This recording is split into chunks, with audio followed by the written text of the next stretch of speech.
कैसन लागल पिचुकारी काहे न खूब बोल केहू डरवा होता मुंह खोल बतावो ए प्यारी बोल कैसन लागल पिचुकारी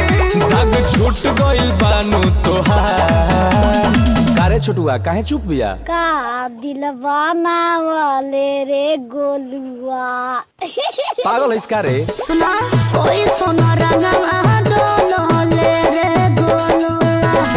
बेरी बेरी चढ़ता बखार कोई सोना रंगवा डोले रे गोलुआ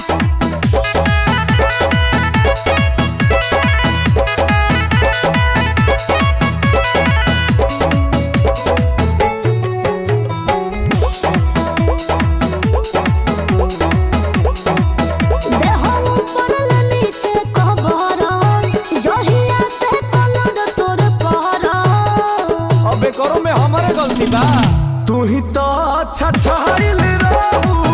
खुद हाइल रहू खोटवा की ना हम मजा ले लेलू तो हो गनी बेकार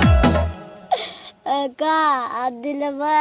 वाले रे चुप जो ओकरा के काट देता कोई सोना रंगवा डोले रे गोलुआ बेरी बेरी चढ़ता बखार कोई सोना रंगवा डोले रे गोलुआ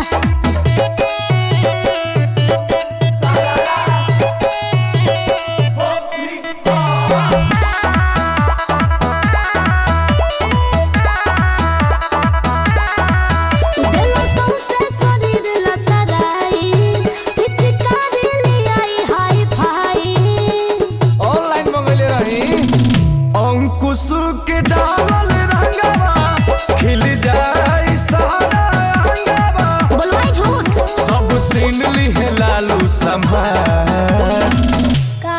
दिलवा नावले रे गोलुआ लेना है मैं कम गाऊ तोर उमरिए के दोस्त बा कोई सोना रंगवा